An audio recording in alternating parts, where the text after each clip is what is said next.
Please come to the next heading now.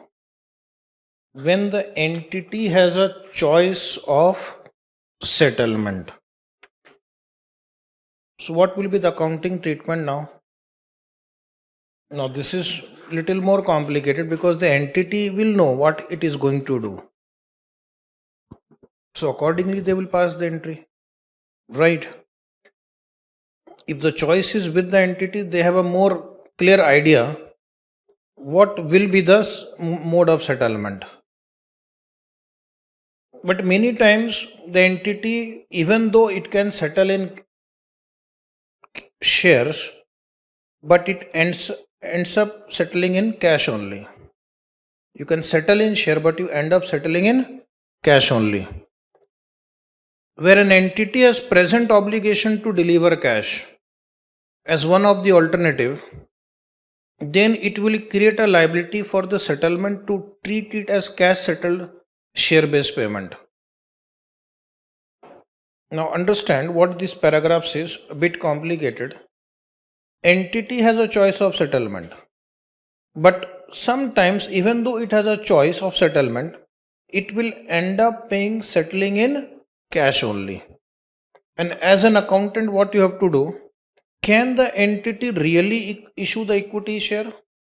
The answer is no, because there may be restriction on issue of new share capital.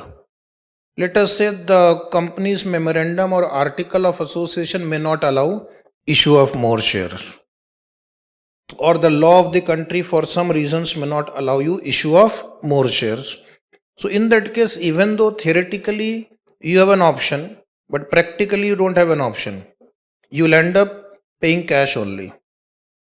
So one has to see, can the entity actually issue the share, or there is a restriction on issue of new share capital? If there is a restriction on issue of new share capital, you have to treat it as a cash settlement and do the accounting as a cash settlement transaction. Second, even though the entity does not have restriction, look at the past policy. What has happened in the past when similar type of arrangement was made? But if the past practice suggests that if similar arrangement was made, they were settled in cash only. Is it right? So continuously company has been settling in cash in the past, even though it had a choice of settling in equity. So past practice, if indicates company has always settled in cash, company has settled in cash, then also we will treat it as cash settlement. Okay. So when two conditions, you will treat it as cash settlement. When the law prohibits issue of share, and second, the past practice indicates that the company will settle in cash. An entity issues stock option to its employees which provide entity an option to settle either in cash or by entity's own share. So this is an example. As per the past practice, this kind of stock options have been settled in cash only. Hence the entity will create a liability assuming present obligation to settle the options in cash. Is it right? So past practice, law of the land, any other restriction on issue of share means you will treat it as cash settlement. In case no such obligation exists to pay such arrangement, in case no such obligation exists to pay such arrangement in cash, then the equity settled accounting treatment can be done. Okay. Now there is some more complication. Suppose you have done equity settled accounting. You thought that we have to issue equity share. That means the law does not prohibit us from issuing equity share, and the past practice also does not state that we have to settle in cash only. So you may issue equity share. So that was your plan of action.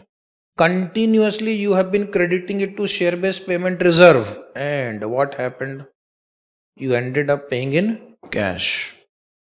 So the standard says if it is equity settled accounting and you end up paying in cash, it is similar to buyback of share.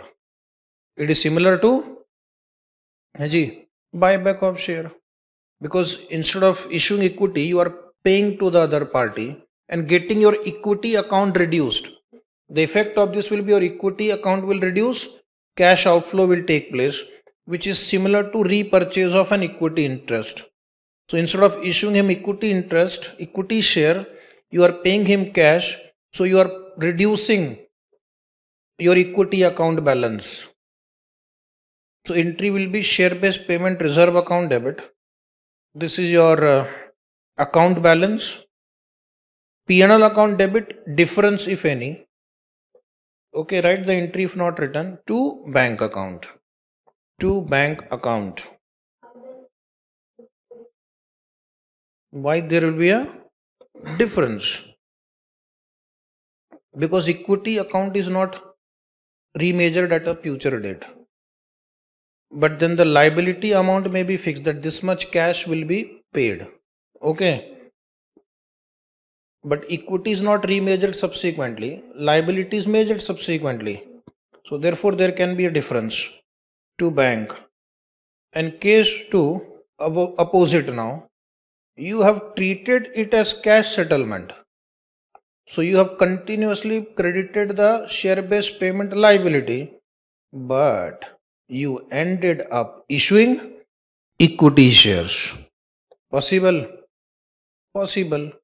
Then in that case, what I will do, then any excess over the fair value of the equity instrument on initial recognition will be debited to profit and loss account for that period. So entry will be share-based payment liability account debit.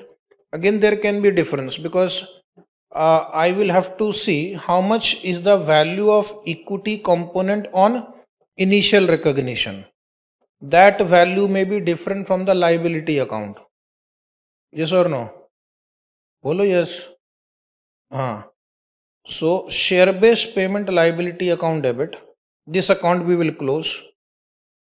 Compare it with the value of equity instrument on initial recognition that I have to issue to equity share capital or maybe to securities premium, and the difference if any will be profit and loss account. Write this entry also in that last bullet point. Write the entry written. Now we will solve one question. See, this person is also asking you, because this chapter is lengthy, that is why he is angry. No problem. Question number 14.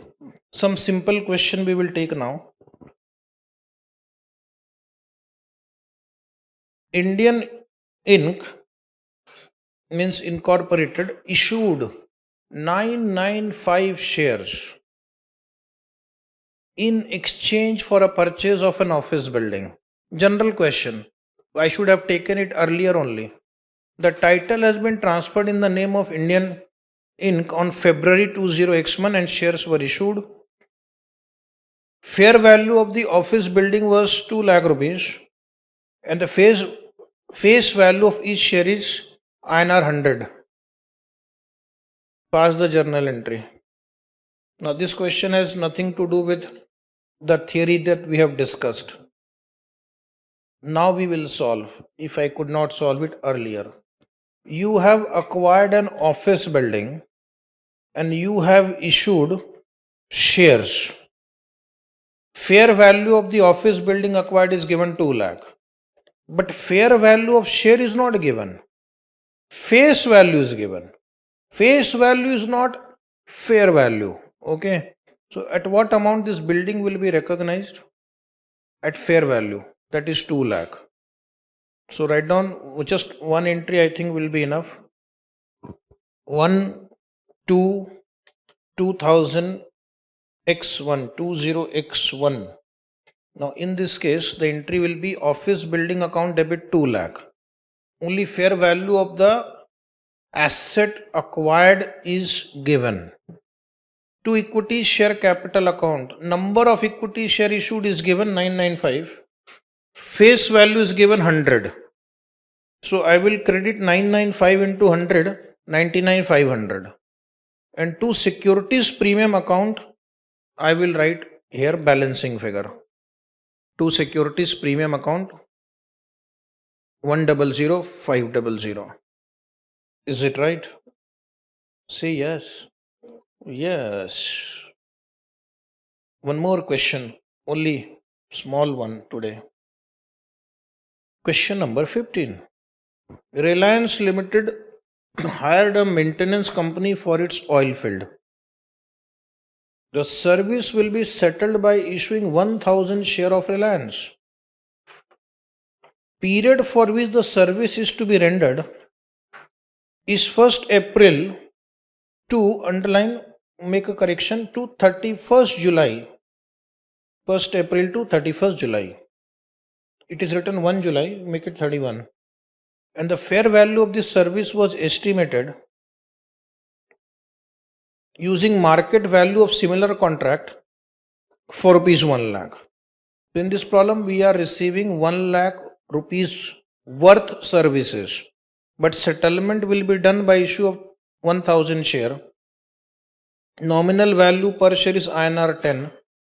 Record the transaction in the books of Reliance. Write down, record the transaction on monthly basis. Record the transaction on monthly basis. Month by month basis. Record the transaction on month by month basis. So you will not pass one entry. You will first pass 4 entries each month. April, May, June, July. Then you received the service. Then you will issue the share on 31st July. So 5 entries you have to write. So write down step 1. First write down calculation of monthly expense. Calculation of monthly expense 1 lakh. Divide by how many months are involved? 4 months. 1st April to 31/7. Number of months 4. So therefore monthly expense 25,000. You can write in one line also. 1 lakh divided by 4. Now write down in the notebook journal entries. First entry on 30th April 20x1.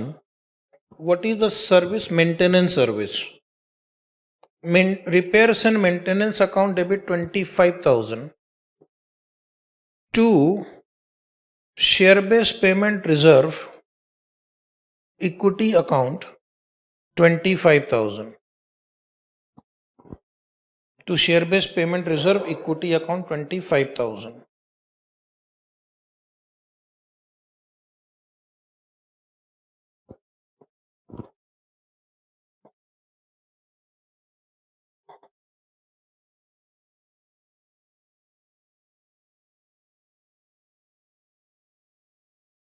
Next, write down repairs and maintenance account debit to share based payment reserve 25,000. Date write down 31st May. So this way the companies actually recognize the expenses, because companies have to prepare quarterly reports also, being fair value of services recognized. If we are doing monthly accounting, then 30th June 20x1. Continue. Repairs and maintenance account debit to share based payment reserve account. Is it 25,000? Yes. One more entry. 31st July. 31st July. Repairs and maintenance account debit to share based payment reserve account 25,000. 4 times you have to record. Now your chance. What is the next entry? Payment. Are we going to make payment or are we going to issue shares? Shares. So your entry, yes, come on. Share based payment reserve account debit 1 lakh. Then to share capital how much? 10,000. to securities premium 90,000. Have you recorded properly? So these were some simple questions. Okay. Now we'll add some more complications. Different types of conditions.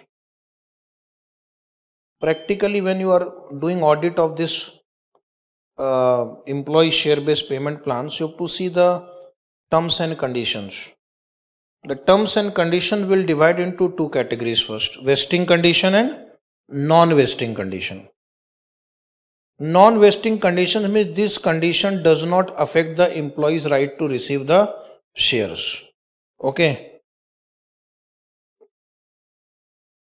Then vesting conditions are those conditions which the employee is required to fulfill to be eligible to get the options converted into shares. Non-vesting condition, as the name suggests, there is no conditions. You don't have to fulfill these conditions to be eligible to get the shares. In fact, the standard does not define also non-vesting condition, that we have created ourselves. Vesting condition could be of two types: service condition, performance condition. What is service condition? It is basically you have to complete certain number of years of service. In fact, 5 or 6 questions that we have solved was based on service condition. In some problem, he will remain in service for 2 years. In some problem, he will remain in service for 3 years. That kind of problem we have already solved. Now today we will solve performance related conditions. Performance conditions are of two types. One is market related condition, non-market related conditions. Market related condition is basically when it is linked to the share price achieving a particular value, share index achieving a particular value. A non-market condition could be profit after tax is 10 crore, return on investment is 5% or 10%, market share of the company in terms of goods and services they are supplying is certain percentage. So that is called non-market related conditions. How does it matter? Your vesting period can get affected because of these performance conditions. The fair value of the option can get affected because of this performance related condition. The number of options that you will be issuing may get affected because of these vesting conditions. Okay. So in the next few lines, they have defined briefly what are these different conditions. One is called service conditions. When SBP is dependent upon the minimum term to be served in order to be eligible for employees, it is called service condition. So as you have seen in previous problems also, once again a repetition example, entity has issued 100 shares to its 1000 employees if they remain in organization for next 3 years. This 3-year period is a service condition. Okay. And then there are performance conditions. Performance condition means some target is set. Okay, you also work hard, you bring results and you get the benefit. Okay, ESOPs, shares. So this is like to motivate the employees that you need to work really hard. When some targeted performance is required in order to be eligible for share-based payment, it is called performance condition, like profit target, return target, sales target, market price target, market share target, EBITDA target. What is EBITDA? Earning before interest, tax and depreciation and amortization. These are of two types: market related and non-market related. Market related conditions are: in order to be eligible for share based payment, when one of the conditions is to achieve the target price or target value of the share of the company, then it is called a market related condition. Sometimes there can be two conditions merged into one. For example, employee will be eligible if he completes 3 years of service and market price of the share is 70 rupees. So after 3 years also, he may not get the shares if the share price does not reach 70 rupees. So then this will be called market related condition. In case of market related condition, the fair value is affected by the market price. Okay. And then we have to account for the expenses for the entire period, even if the market price is not achieved as expense. So even if market price is not achieved, entry for expense will be made in all the years. The reason, fair value calculation takes into account the possibility of various market prices, that is, it may be achieved or it may not be achieved. So when market price is a condition, expenses will be recognized for all the years, because the fair value of the option takes into consideration the future market prices. Now the example of market condition. An entity issues equity options to its employee for those who will serve the organization for next 2 years. This is service condition, and till the time the share price reaches rupees 100. This is market condition. So when will he be eligible here? When both conditions are satisfied. Even if he serves 2 years but market price does not reach 100 rupees, he will not get the shares. The target price to reach rupees 100 is one of the market related conditions. Then I have added two more examples from my side. It can be achieving total shareholders return also, which is also based on market price, or it can be outperforming a share price index. Then these are market conditions. And what is a non-market related condition? It is a performance based condition, but not related to market price. When the parameter is not market driven but related to some internal performance or operation or activities of the entity, it will be considered as a non-market related condition. Example, profit, okay, EPS, share sales, not share price, share sales, market share of the company. These are non-market related condition. Non-market related conditions do not have any impact on the market price of the share of the entity issuing such share based payment. That means these are not considered in calculation of, fill in the blanks, fair value. Okay. Example, an entity has issued some stock option to employees with the condition that they have to remain in the organization for next 2 years plus earning before interest, tax and amortization. A means amortization. Sometimes they write EBITDA, DA, depreciation and amortization. This has become now popular term in the corporate world. EBITDA of the entity will rise to rupees 10 million. Now this is a performance related condition, but this is not a market condition. And this is not taken into account in determining the fair value of the option. Here EBITDA is a non-market related condition. Such conditions do not impact do not have any impact on the eligibility. Sorry, non-vesting condition. I forgot the heading. Non-vesting condition means such conditions which do not have any impact on the eligibility to have share-based payment. They may put the condition, but then it does not affect the eligibility. Like one interesting example is given in the book only. This is an example of non-vesting condition. And read carefully, otherwise in the exam you might make some error. An entity has issued some stock options to its employees in which it is required to serve minimum period of 2 years. Okay. And from the end of second year, there will further be waiting time till next year, within which the entity will achieve revenue of rupees 100 million. Read next paragraph. However, if an employee leaves the job after the end of the second year, then the employee will not lose its entitlement to get such share-based payment. Now, if you see in this example, there are two conditions. One, 2 years of service. Second, 100 million revenue target. But the question says, suppose you leave after 2 years.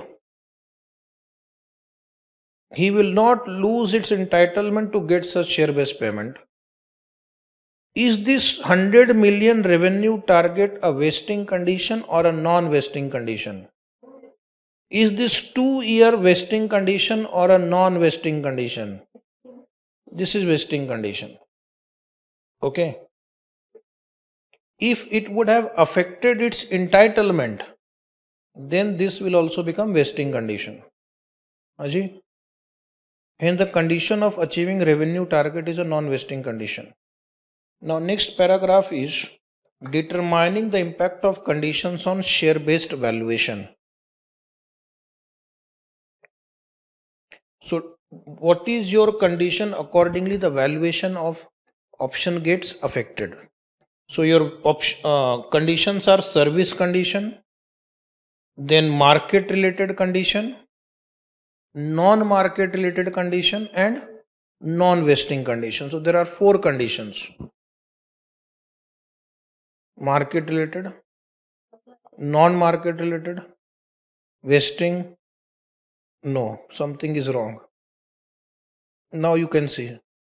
Vesting is, under vesting you have 3 types: service condition, performance market related, performance non-market related, and there is a non-vesting condition. So now which of them affect the fair value of the share-based payment and which of them affect the number of equity share which will meet the condition? This problem we have solved. Service condition. Service condition may not affect the fair value. Okay. But service condition affect the expected equity shares which will meet the condition. So 3 problems we have solved, 3 or 4. A person who will complete 3 years will be entitled to receive the share.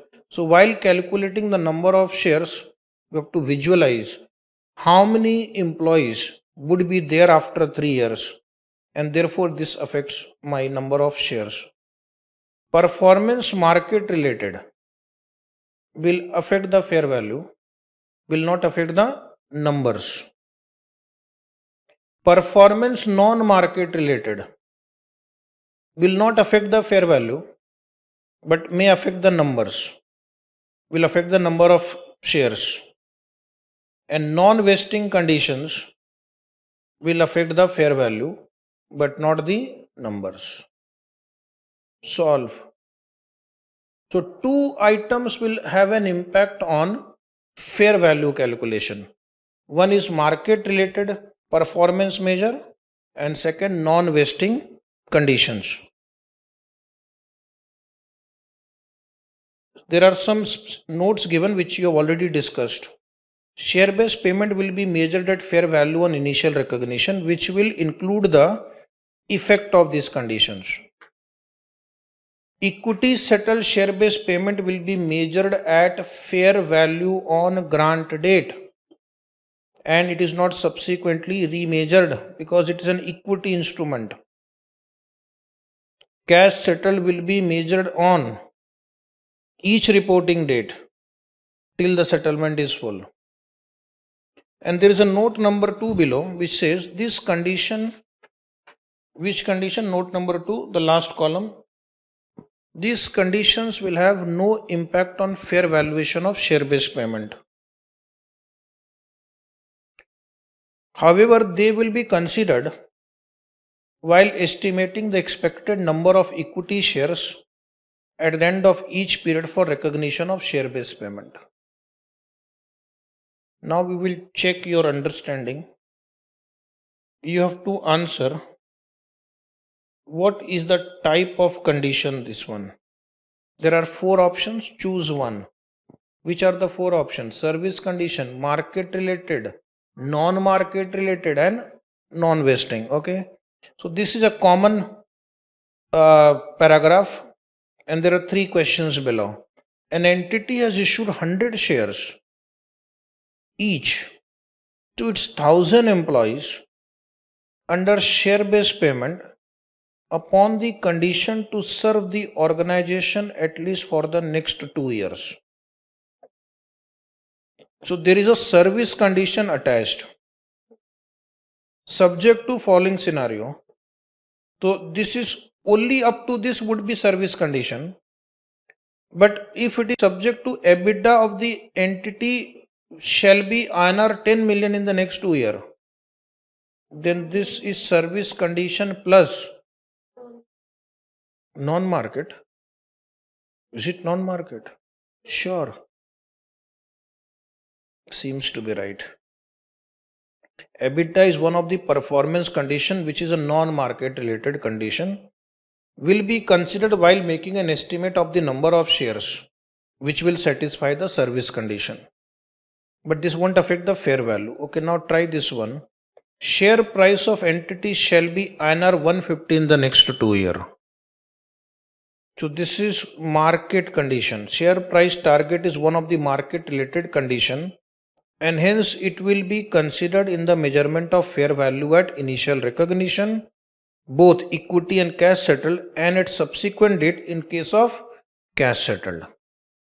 And the third one, the answer has also come. Employees required to serve additional 4 months from the end of 2 years, but will have no impact on vesting the rights at the end of second year. So is it a vesting or a non-vesting condition? Non-vesting condition because it has no impact on vesting of the rights at the end of second year. So additional 4 months requirement does not have an impact on the eligibility to get the share-based payment. Therefore, it is a non-vesting conditions and will be considered in the fair valuation of share-based payment. Now we'll come to one more concept which we have already used but not discussed. Grant date. Grant date. You are a student. Most of the information will be supplied to you. But when you become CA, then these paragraphs will become difficult for you to apply. Because getting fair values for such options would be a challenging exercise. What is grant date? The shake hand date, okay? The date when the employer and employee or the entity and the counterparty, they agree to the share-based payment arrangement. When there is a clear understanding of the terms and condition of the arrangement, okay? If the two parties have only negotiated but not agreed, that is not a grant date. So in the standard, they have given you a lot of guideline that at grant date, the entity confers on counterparty either the right to receive cash or other assets or equity instrument of the entity, provided the specified vesting condition, if any, are met. So on this date, the two parties will discuss, decide and conclude the agreement that what will be the mode of settlement, cash, shares or other asset, or whether there is an option or not. What are the conditions the counterparty has to comply with? Sometimes the agreement may be subject to an approval process. Of course, because you are issuing shares. So your existing shareholder of the company, are they not going to object? Say yes or no. If you are a shareholder holding 5% stake or 20% stake, and the company has issued such rights to outsiders and they will acquire another 20% share, your stake in the company will fall down. So generally, practically, they will require approval of the shareholder. Okay. In that case, the grant date is the date when that approval is obtained. So you have to wait for the shareholders' approval. What is the significance of the grant date? Why we are insisting on this? Because point number one, the fair value of the share-based payment is decided on the grant date. In case of equity settled share-based payment, once you fix the fair value, then it is not changed. Okay. And second, the accounting of expenses begin, or accounting begins. It may be not expense, it can be other thing also. So accounting begins from grant date. Now there are 3 case studies.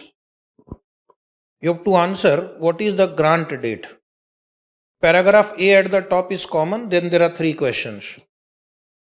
Entity initiated a share-based payment agreement in its board meeting. Very good. And directed the supervisors to communicate the agreement to the employee. So board has approved. Supervisors have communicated to the employee. Consider the following scenarios. 1. Employee has not given his consent either implicitly or explicitly. However, entity has taken approval of the agreement in the general meeting. So what is the grant date? There is no grant date in this example because the counterparty employee has not yet given his consent, even if the general meeting has approved. Second question, employee has agreed the terms. Approval process is under finalization. So what is the grant date? Again, there is no grant date because it is subject to approval. So even when the employee or the counterparty has agreed the terms but approval process is still not done, grant date is not achieved. And what was the third question? Certain terms have not been specifically mentioned since they are based on some subjective conditions in future. What is the grant date? Again, the answer is same. There is no grant date. You can't put subjective conditions. Okay. The conditions should be objectively defined. Both parties should know what I am receiving and what I am paying. So terms condition mentioned in the agreement must be objectively defined and should not be based on subjective outcome. Mutual understanding is crucial, which essentially means that all terms, clauses and calculation relating to equity prices must be clear and objectively defined. So in all the 3 cases, the grant date is not defined. Okay. Now we will solve question number 17. Oh, such a lengthy question. Reading itself will take a time. A holding company grants 100 shares to each of its 500 employees on 1st January 20x1 provided the employees remain in service during the vesting period. The shares will vest at the end of first year. If the company's earning is more than 12%, this is a non-market condition because it is linked to earning. So vesting period will be 1 year if the company's earning is more than 12%. If they can achieve the target in 1 year itself, the option will vest in 1 year. Second year, the option will vest in second year if the company's earning is more than 20% over the 2-year period. So if you are not able to achieve target in 1 year, but first and second year together, your earning is more than 20%, then it is 2 years. But suppose you can't achieve target in 1 more year, third year, if the earnings increase by more than 22% over the 3-year period. The fair value of one share at the grant date is INR 122. So this calculation they have done. In 2000 X1, earning was 10%. Will the option waste? By 2%. You miss the target. So, and one more, 29 employees have left. The company expects that earning will continue a similar rate in 2000 X2 and expect that share will vest at the end of year 2000 X2. So the company is saying 10 plus 10, 20. So next year we will be able to achieve the target. So what will be my expected vesting period at the end of year 1? Expected vesting period.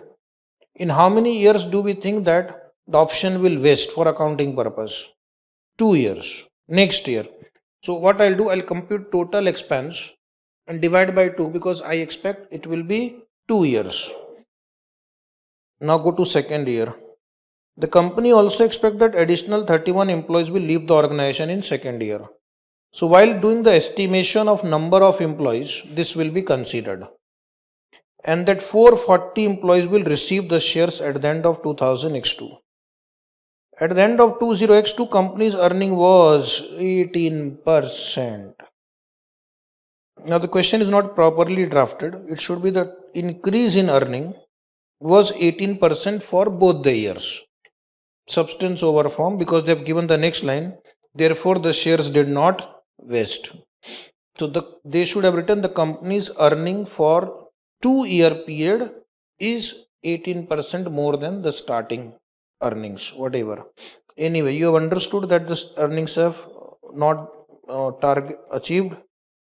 So I have missed the target in second year also. 29 employees left the organization.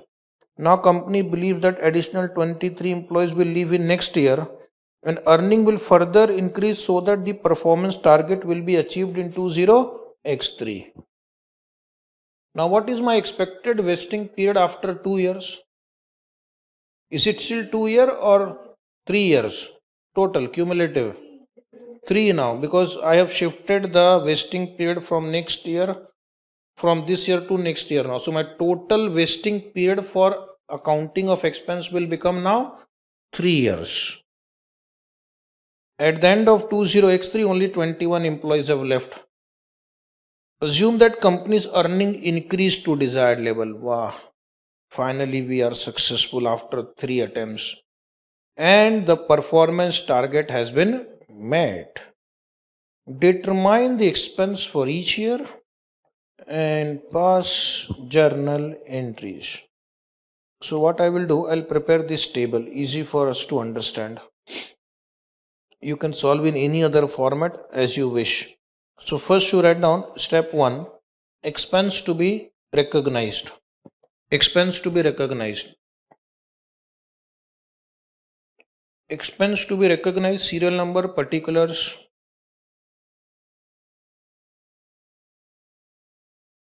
Three columns on the right side. 3112 20 X1, 3112 20 X2, 3112 20 X3. Like the earlier format, which is easy for us to understand and revise in the last minute, each number is explained in this particular column. Expected vesting period, right? First we expected 2 year total, it is cumulative. Then we expected no, it will be 3 years total. 2 years are over, plus one more year we need. And then finally 3 years only. Fair value of the share 122. 122 is given. Yes.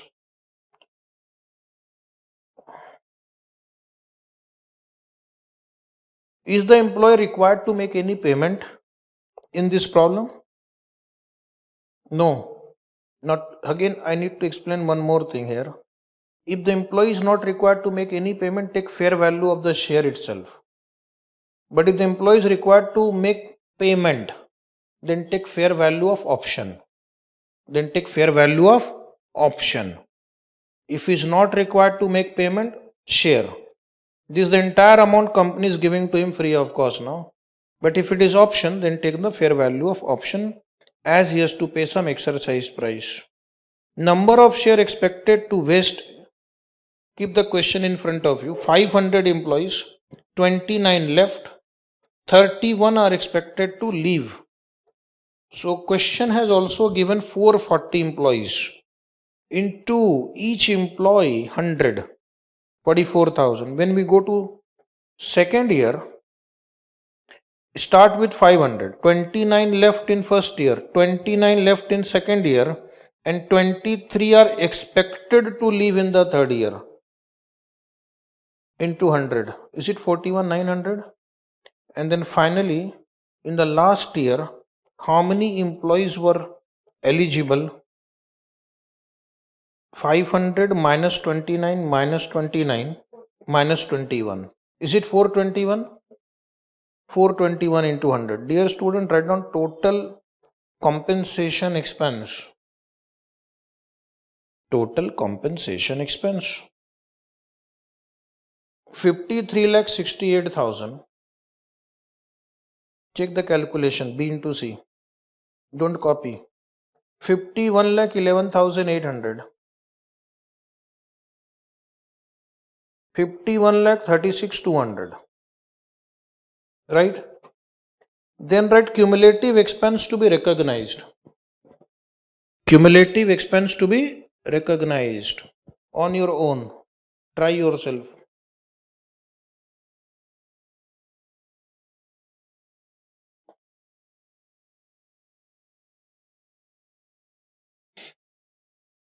Then check. First year is how much? 1 by 2 or 1 by 3? What you have taken? 1 by 2 you will take. Not 1 by 3. Be careful.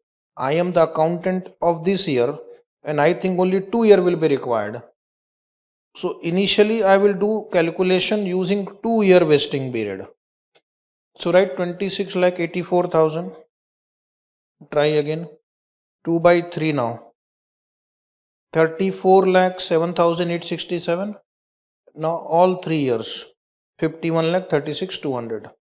Don't waste time in calculating the last number. Now write down expense recognized up to last year. Expense recognized up to last year. First column always 0 and then transfer the number to next column. 26,84,000. 34,07,867. Now last line write down expense to be recognized in current year. Expense to be recognized in current year.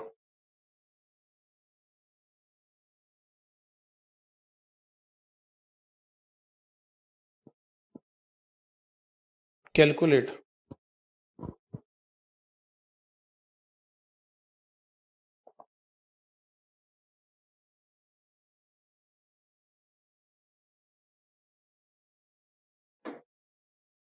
Is it 26,84,000? 7,23,867? 17,28,333. Done. Check the answer last time again. Last line should be right. What you've written above, I don't mind. Is the last line correct? Now the question is past journal entries. First entry on 31st December 20x1. Write down employee benefit expense account debit. How are you going to settle it? Cash or share? Share. So equity settled. Equity settled, service and non-market condition. The type of condition is not market and the type of option is equity settled. So write down employee benefit expense account debit to share-based payment reserve equity account 26,84,000.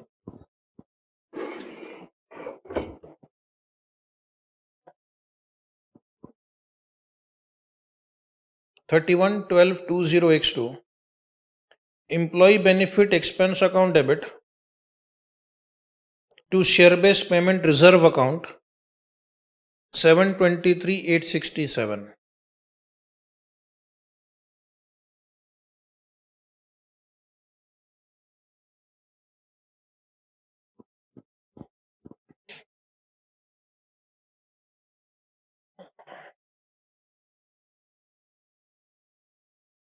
Third year. In all these cases, you have to transfer this expense to P&L account, which I am not writing. 31/12/20 employee benefit expense account debit to share based payment reserve account.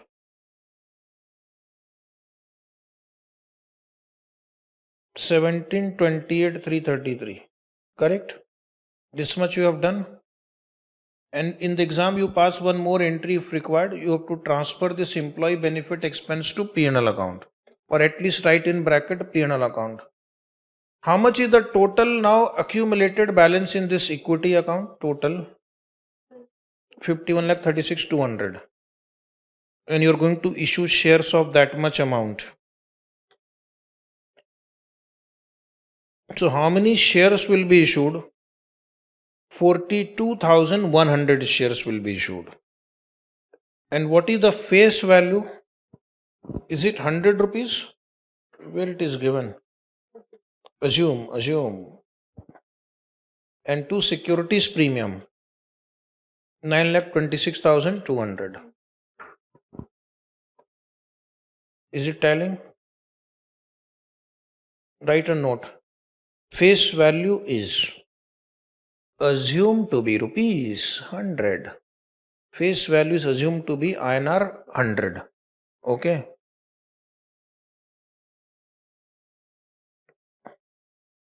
Come to one question number 18 below.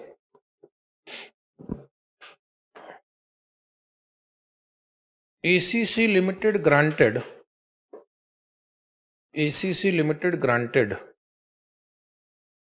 10,000 share options to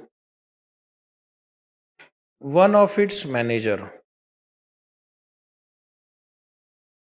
In order to get the options, the manager has to work for 3 years in the organization and reduce the cost of production by 10% over the next 3 years. So, is this reduction in the cost of production a market related condition or a non-market related condition? Non-market related condition. Is non-market related conditions taken into account while determining the fair value of the option? No. Okay. And what is the condition? You have to keep reducing the cost by 10% over the next 3 years. Cost reduction achieved. Fair value is 95. Cost reduction achieved 12%. Wow. So we are hopeful that he will achieve 10%, 10%, 10% in all the years. Year 2, he only could reduce by 8%, and he says it is not expected to waste in future. So my wasting period will come to an end only. Whatever expenditure we have recognized will be charged to, will be reversed. But again, what happened in the next year, third year? 10% achieved. Again recognize. So recognize, reverse, and recognize if it is a non-market related condition. If it is a market related condition, which I am going to take in the subsequent problem, then you have to recognize the expense, because while calculating the fair value of the option, this is taken into consideration. So what you do, first write down a note. Those who want to write little fast. 4 lines I have to write in the notebook. It is a non-market related condition. It is a non-market related condition.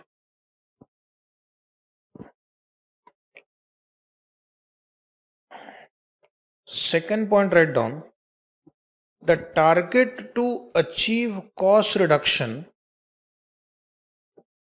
The target to achieve cost reduction would be taken means would be considered while estimating the number of options to be vested. While estimating the number of options to be vested. But what will not be considered? It will not be considered in fair value calculation. Now next line, write down the condition to achieve 10% cost reduction each. The condition to achieve 10% cost reduction each was not fulfilled. Was not fulfilled in year 2. Was not fulfilled in year 2. Okay. And there was no expectation to waste this. There was no expectation to waste this non-market condition in future as well. In future as well. Now this is important. In some earlier problem, the condition was not achieved in first year, second year. So management said, okay, not this year, then next year. But right now in the second year, they said is not expected to waste in future as well, and hence earlier expense amount was reversed in, and earlier amount will be reversed in year 2. Hence earlier expense amount will be reversed in year 2. Since in year 3 the non-market conditions again met, hence all such expenses will be charged to P&L account. Hence all such expenses will be charged to profit and loss account.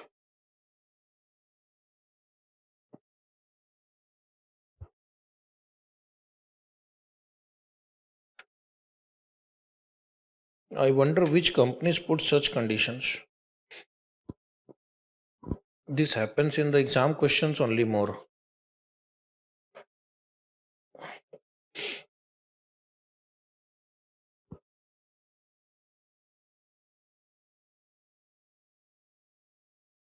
Write down one small working note first.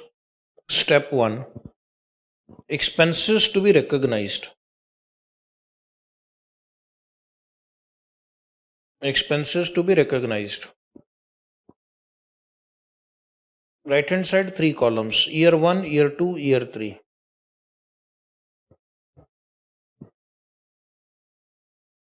Year 1 write down. First write down number of options, which is good, 10,000 logged, because there is only one manager and he's given 10,000 options. So of course it can't change. And then write down fair value per share, which is also fixed, determined on the grant date, 95, 95, 95. Does the employee have to pay any cash in this problem to purchase the share? No. So I will write fair value per share. But if he has to pay some cash, then we will write fair value per option. Okay. And therefore, point C, total compensation expense A into B, 9,50,000. Oh, this was same in all 3 years. I could have written directly. Now write point D, cumulative expense to be recognized. Now here you have to be careful. First year I will assume we will be able to achieve the target in 3 years. So my vesting period will be 3 years. Because you have to complete 3 years of service. Okay. And achieve target also in each of the years. So 9,50,000 divided by 3. Now second year what you do, directly write 0. No calculation, because it says not expected to waste in future. If it is a non-market related condition and if the options are not expected to waste, then the cumulative expense will be 0. And then in the last year again 9,50,000 cumulative. And now write down expense recognized up to last year 0. 3,16,667 0. You have to shift it. Last line. Expense to be recognized in current year. D minus E. 3,16,667. Negative 3,16,667. We'll reverse it. And then again in the last year we'll recognize the entire expense.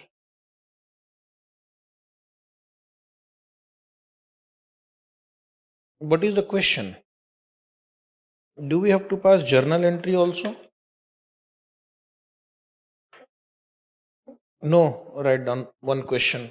Pass journal entries. Date, particulars, debit, credit, year 1. Year 1 normal entry. Employee benefit expense account debit. Right, even if they have not mentioned. Past journal entry, I have added that in the question. Employee benefit expense account debit. 2. Share-based payment reserve equity account. 3,16,667. And what will be the entry in the second year? You reverse this entry. Because the problem says not expected to vest in future. Performance condition which is a non-market condition will not be achieved. So my cumulative expense to be recognized is 0. Share-based payment reserve account debit to employee benefit expense account 3,16,667. Okay, narration is homework. Year 3. Again write. Employee benefit expense account debit to share-based payment reserve equity account 9,50,000. One more entry. What is that last entry? We'll issue the shares. What is the face value of the share given? Not given. Assume 10 rupees assume. Otherwise you'll have to issue a discount. Okay. So 10,000 into 10. 1 lakh. Securities premium 8,50,000. Note below. What is the note below? Face value of share is assumed to be rupees 10. In this question, don't assume 100. Otherwise, you'll have to write discount on issue of share.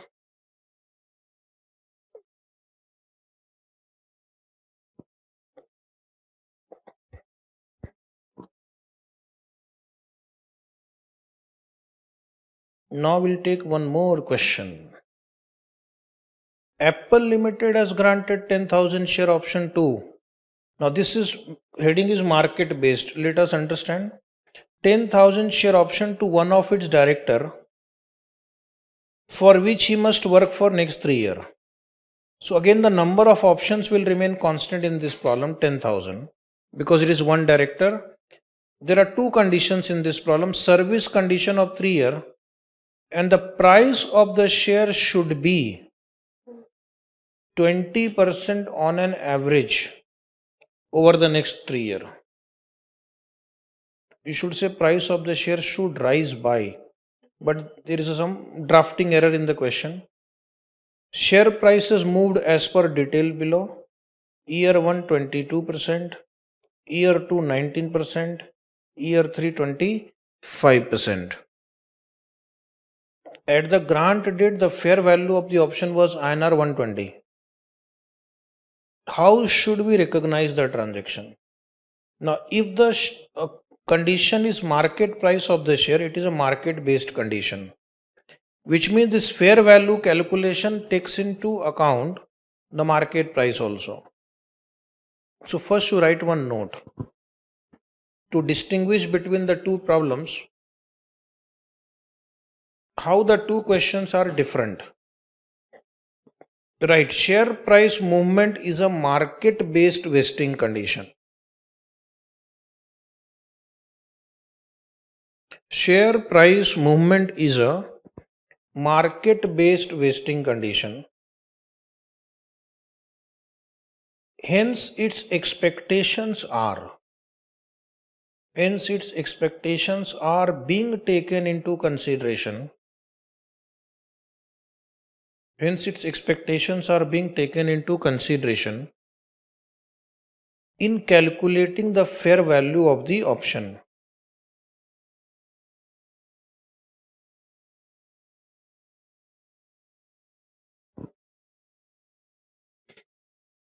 Now, the third line is important here. Even the required market condition does not meet. Even the required market condition does not meet. So there is no requirement to reverse the expense previously booked. So there is no requirement to reverse the expense previously booked.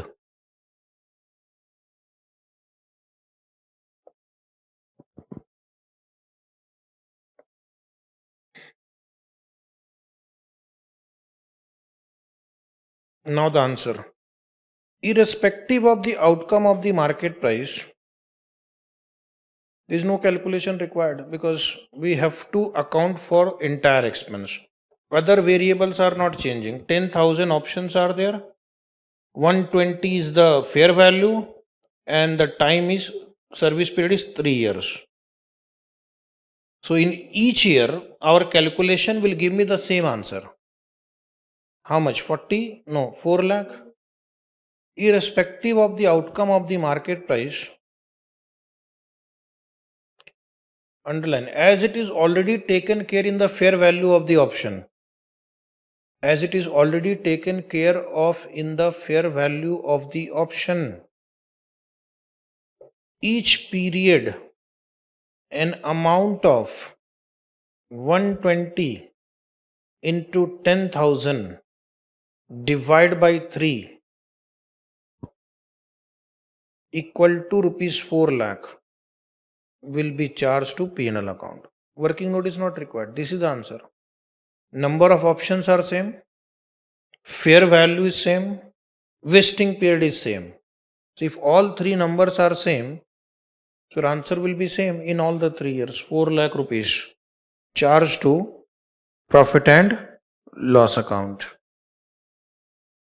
Now we will continue tomorrow. Journal entry homework. You'll be able to write. Say yes, yes.